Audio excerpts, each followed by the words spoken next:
Hey guys, so I'm re-recording this I think now for about the sixth time. I've had some technical difficulties, um, but getting away from that, the video that we're about to put out there, what's in it for you?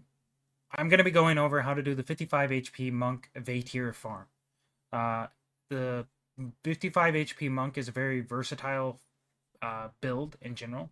You can change it from many different places, and we'll be highlighting all of those in later videos. So if you want to see those, stick around, subscribe, like the videos, follow me on my Twitch channel while I do all those live. Now moving into the requirements for the Vaettir farm specifically. So as you can see, we're going to be looking at the gear itself. So for the 55 HP monk, you need two very specific, well, we'll say four very specific things. First thing, 5 superior runes. Anything that subtracts 75 HP, right? So what that means to you is you can buy one of each of the monk ones. So you can buy your protection, you can buy your divine favor, you can buy your smiting, you can buy your healing. Okay, but then there's only 4. So what now? Buy an extra one. I know it seems pointless. It's not doing anything for you. They're only 100 to 200 gold whenever I did this video. So it's not expensive. Don't worry about the price. Promise you'll make it all back very quickly. So buy the extra rune, put it on there. I know it's wasted, but that's how you're going to get your health down to 105 before you do the next piece, in which we'll go into after we cover the Radiant Insignias. So, Radiant Insignias, what those do is they give you energy back based off the piece of armor that they're on. So your helmet, your gloves, and your boots, they all give you 1 energy. Your chest piece gives you 3, and your legs give you 2, totaling in a total of 8 extra energy. This is important because when you're starting the build, or you're starting to go through and start the farm, you won't have anyone attacking you. So you won't have the ability to gain back your mana using Balthazar's Spirit, right? Balthazar's Spirit is what gives you that ability to have energy regen coming in. So just keep that in mind, stacking that, which brings me into my next point. Your main hand weapon.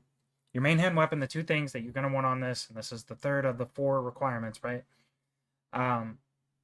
You're going to want enchantments last anywhere from 19 to 20% longer. I've tested it with the 19.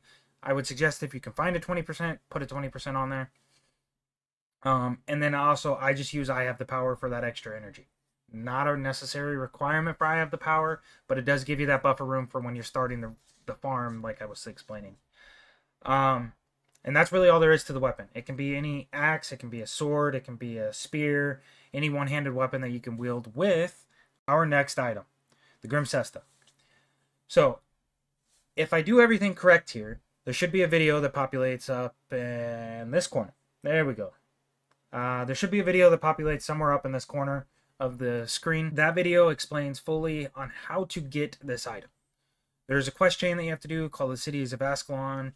What I have noted is that you have to create a prophecy-based character. So what that means is that the character has to be started inside the campaign of prophecies in order to get this quest. It's a guaranteed drop from the quest. So just do the quest. The quest is pretty easy. You'll have to do the first 4 missions, I think, of prophecies to get to Nomani Academy, because that's the last location of the last place for the quest. But like I said, if you have questions on how to get that, it should pop up here. Yeah, I'm directionally challenged because I'm doing everything backwards. But it should pop up here somewhere in this corner. With that being said, that's the last main item that you will need in order to conduct this portion of the farm for the 55 HP. Alright, so we've talked a little bit about the Whiffum. There was a little thing I left out, so I recorded the second clip. I put it in there. It should flesh in just fine, but if it doesn't, this is an intermission. That's why it sounds so different comparatively to the original. So, the one thing I forgot to cover in the Whiffum is items that you can get from this, right? So you can take some of the, to save time, obviously we talked about the Mercantile Summoner's stone that you can get so that you can sell all your items to them and just make raw cash. Or you can salvage most of them and get iron ignants, you can get wood planks, you can get steel ignants, you can get the glittering dust. The other things you can get are glacial stones. So glacial stones are the biggest portion of why you are going to be doing this farm for the most part, other than other farms that are out there. So Vaettir are the only mobs in the game that drop glacial stones. What are glacial stones used for? Well, I've got clips of the pictures of the item and what you can trade them for at a collector inside Yaga Moraine. So there is a collector that you can trade 100 glacial stones to get these items that I'm gonna put up here if I can get my finger going. There we go. That I'm gonna put right above my head. The skin is really all it's about.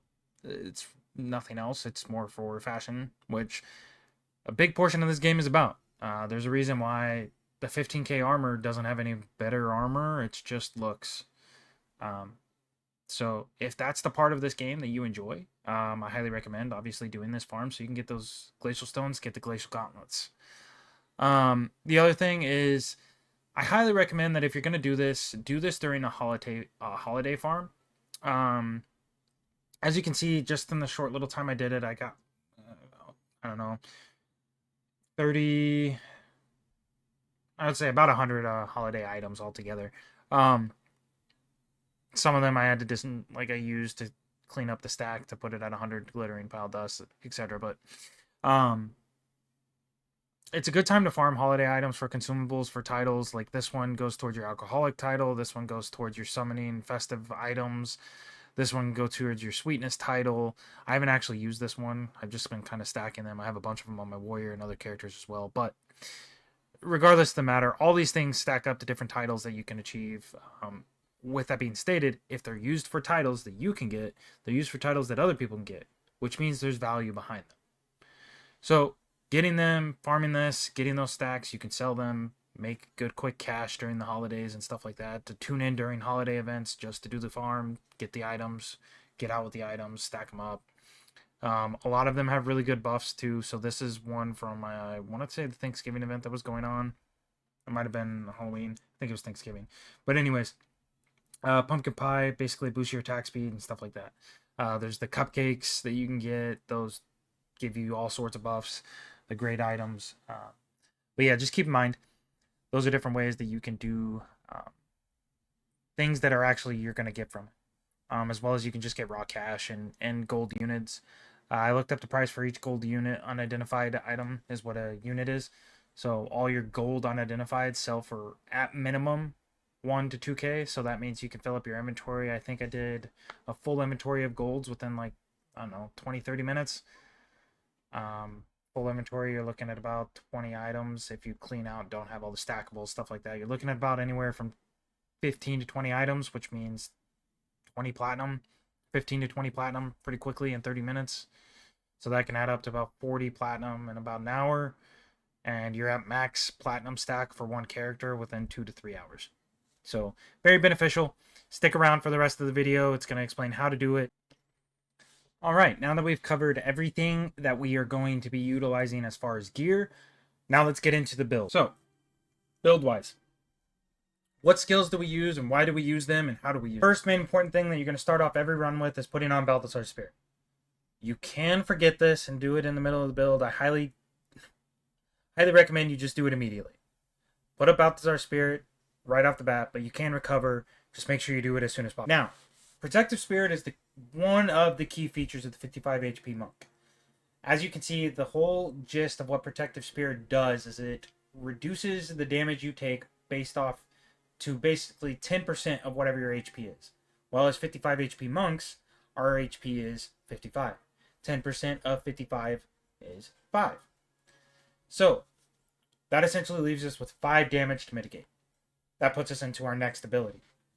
The next main ability of this build is Shadow Form. So, this does 2 things for you. 1, enemies' spells cannot target you. Vaettirs, spellcasters.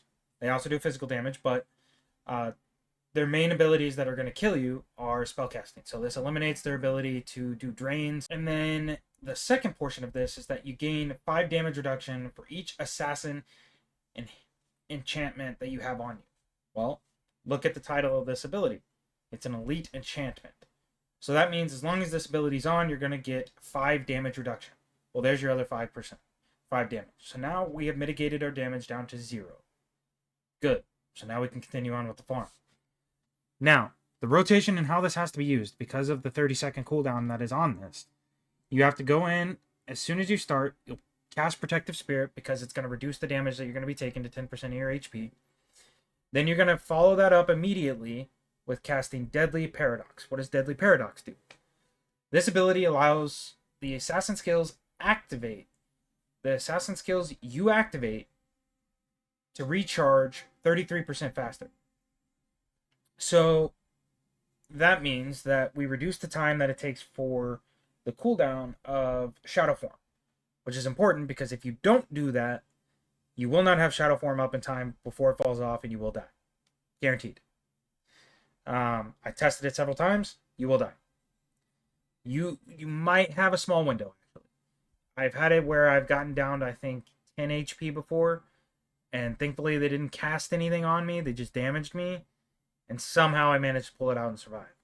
But the farm is going to be pulling around 60 mobs. This is the ability that's kind of a flexibility. You can really put anything in here. So you could put... So I use Dark Escape because getting to the farm itself is about a 3-minute walk. And if you use Dark Escape, it cuts it down to about a 2 minute and 30 seconds. I will also attach another item that you can use to this. I'll put it like right up here.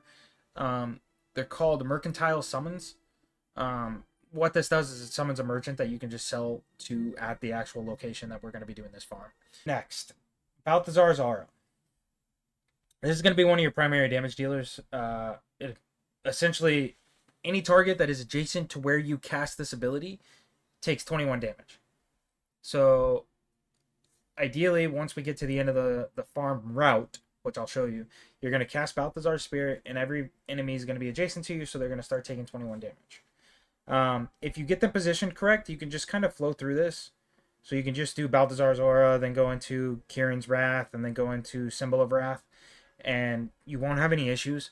If you get the mobs placed correct, they can't run away. They just get body blocked by themselves and the wall in which you place them in between.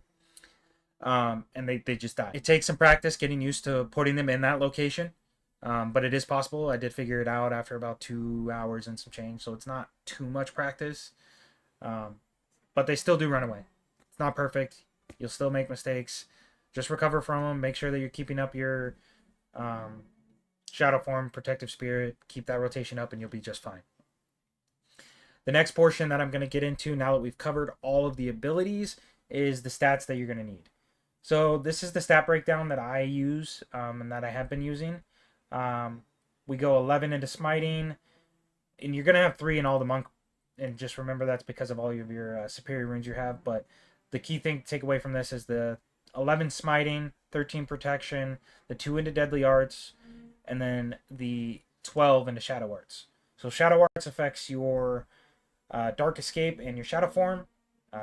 Shadow form, very important, hence why you put the 12 in there. And then your deadly arts is basically just boosting your deadly paradox to give you a longer window in which you can recast your shadow form. Because you have a 6-second window after you cast deadly paradox to cast your shadow form again. So on top of wanting to make sure that it lines up with before your other one drops off, you want to also make sure that it's cast within that deadly paradox window. So don't just be spamming deadly paradox. You want to cast it right before your shadow form's about to come off cooldown, and then use deadly paradox, cast your shadow form as soon as your shadow form comes off cooldown, or like right about to.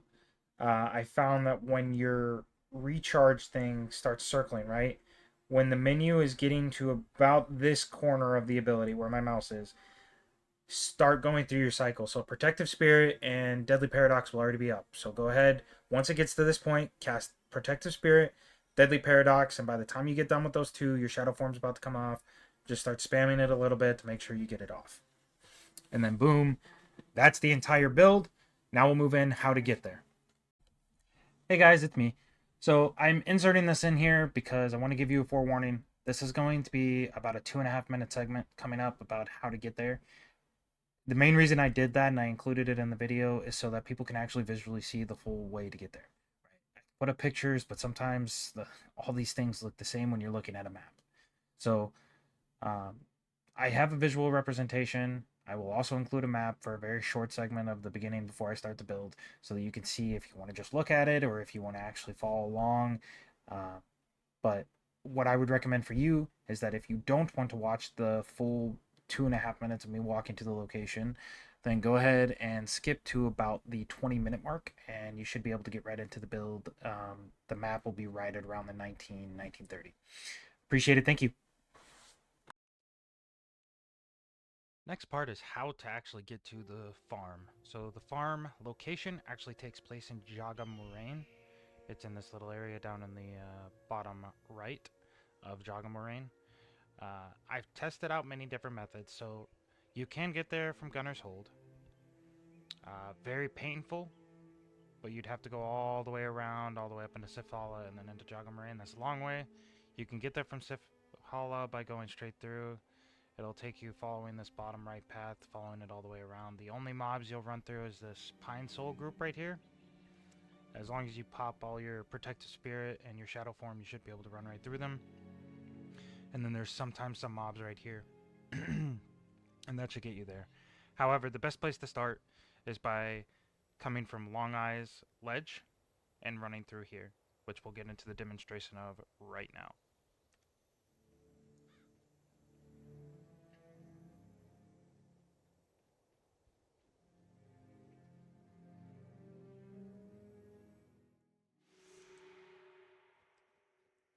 So there are some mobs here, but every mob that's going to be within the route of getting to the location you're going, you can avoid damage from them by just using your Protective Spirit, Deadly Paradox, and Shadow Form.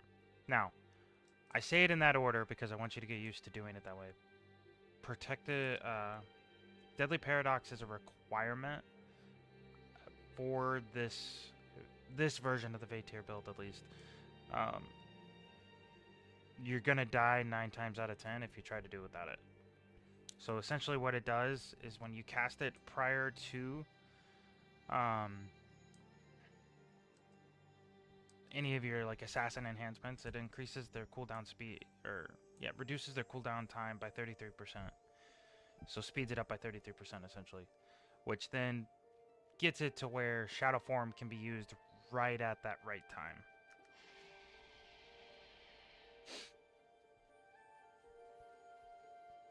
Which I'll demonstrate when we get to the actual farm. So like I said, Berserk and Bisons, they're all melee. The Wendigos that run around here, they're all melee. The Jotun packs, you can pretty much avoid all the Jotun packs. So, but you can also do the same thing with the same abilities. Um, there's really not a single pack really up here. Um, the only packs I have with are the Vaettir Hunters because they drop the spirit that boosts your number of enhancements, and obviously you're using enhancements to make sure you don't die, so your health goes from 55 HP, which is the base of this build and how you're not dying, to like 435. Um, so yeah, it pretty much cancels out this build. Anyways, like I said, keep running forward. You're smart and don't get distracted like I did talking. Use Dark Escape a little bit more often. You'll get here a lot faster. You can also... Deadly Paradox works on Dark Escape if you use it prior to Dark Escape. So...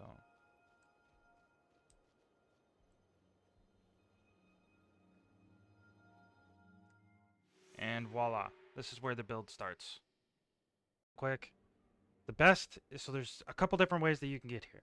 I know I recorded this. This will all be in my YouTube video, so if you want to see it, I highly recommend go to my YouTube. The video will be there. I'll have the routes broken down, red lines, nice little things drilling out for you so you can actually see where to go, how to get there. So, zone into Jaga Moraine. I'm going to do my best to explain this, but I'm also going to focus. First things first, because I have forgotten this quite a bit. When you zone in, you don't have any of your stuff up, even if you just did the farm. So put up Balthazar's spirit, and then you got to get into position. So ideally, you want as much uptime as possible with gathering the mobs. So what I like to do, safely inch my way, look at my bubble, I see it there, pop up all this stuff, and then run, do your sprint, and get into the pool. So, with this being stated, the main thing is keeping shadow form up and keeping the rotation that I'm going to show you. So shadow form gets to there, start getting ready to set it all up. Okay, cool, it's all set up. Now you're going to want to get over here. You can use this as a way to prevent body blocking. So stand here and it'll prevent the body blocking while they all gather up, kind of. Okay, well, we got body blocked in, so that's rest in pieces. And we died anyways. Oh, no. Barely saved that. Okay, so you can do this in 2 separate pools. This will be a demonstration, I guess, of doing it in 2 separate pools. Pop your Balthazar Spirit. When it gets right there, you want to redo Shadow Form. So when the restore gets to about here, you want to start renewing it. That's when I found it works the best. So anyways, you just keep rinsing and repeating as far as the damage phase. Like I said, you want to do that, then hit this, and then into Shadow Form. With doing it that route, very unlikely that you're going to get killed, essentially.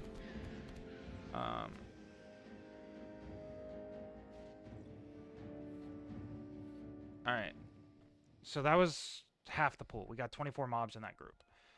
Ideally, you get the full 60, which we'll do the other half here in a second. So, if you do that, just reset. So now you're good. Get around here, kind of reset yourself so that you can make this the best pool that you can possibly get out of it. Go ahead, hit your Protective Spirit, Paradox into your Shadow Form, and then go ahead and proc your speed boost. Now, I might have done it too slow there. We'll see what it ends up coming out at, but like I said, all this is based off your Shadow Form. So when your Shadow Form gets here, you're going to want to start doing Protective Spirit into your Deadly Paradox, and then into your Shadow Form, then you can start moving again. Prioritize Shadow Form over everything, at least watching the cooldown of that ability. So here, if you just keep inching, be careful not to double tap your W. I've gotten myself killed doing that. Alright, stop. Renew your Shadow Form. If you get body blocked while you're renewing Shadow Form, don't worry about it. Just execute the pull. You're fine. Okay, so once they all get gathered up, they're all pretty tightly knit right here. You want to drag them over to this house. Before we get into place, we'll probably end up renewing Shadow Form one more time, so I don't forget. Okay. And then you can body block them all here. So when they get in this, essentially they won't run. There's nowhere for them to go. So you can just kill them all here now. And then remember, priority, staying alive over everything. Shadow Form up. Don't worry so much about what the damage is. Just keep your Shadow Form up. They will die.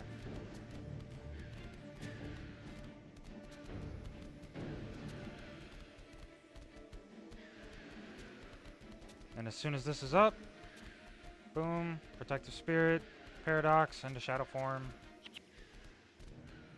And then this should be for the kill.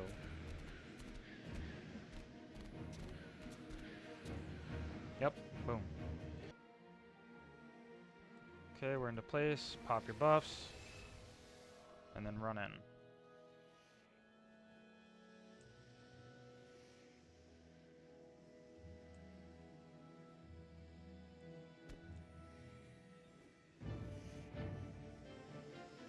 That scared me there for a second. I thought that was my Shadow Form wearing out, but it wasn't. We were a little bit late there, cutting it close on Shadow Form renewal, so just be careful. So I found the best way to gather these all up is to just inch my way forward consistently. Um,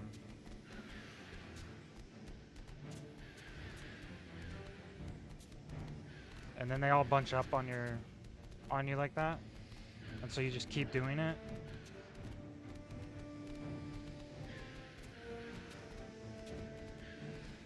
It is a lot slower. Um,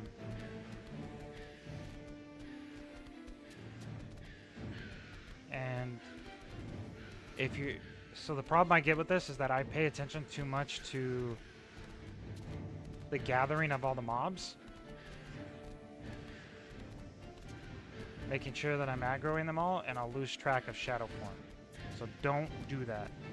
I repeat, do not do that. But you continue just slowly inching your way forward. As you see, they're all gathering up. Do not attack them, or they will de-aggro. And then you want to keep moving over to the spot that I just showed you. Remember, shadow form over everything, even if it means that you're going to get body blocked in. Just like I just... Oh, no, okay. I thought I just got body blocked in, but I didn't. And then just keep inching your way over. You could probably move a little bit faster.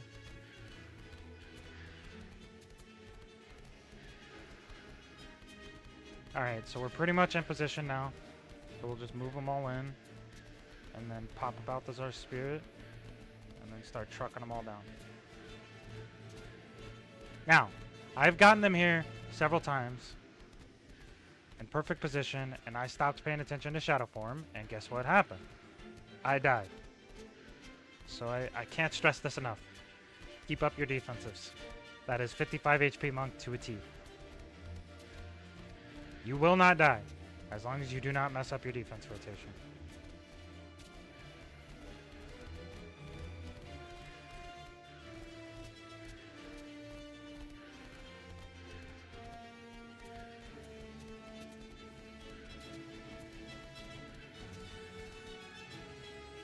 As you see, they're all starting to die. Hey guys, if you made it to this part of the video, I just want to say thank you. I appreciate all the support you've given me by watching the rest of this video, and I hope you really enjoyed it. It took me a lot of time today. I think I started at around noon, and it's about 5:30 my time now, so I've been spending about 6 hours of my day doing this, creating this video, creating this content for you. With that being stated, if you do enjoy the content, you want to see more of the content, I highly suggest hit the subscribe button, hit the like button, follow me over on Twitch, where I'll be doing live airing of these builds, showing you how I got to the point where I'm at, the practice behind it all, and actually getting to the execution. So if that's something you want to watch too, go ahead, hit that follow, hit the like, hit the subscribe. And without further ado, thank you, and I hope you have a good rest of your day or night, depending on where you are.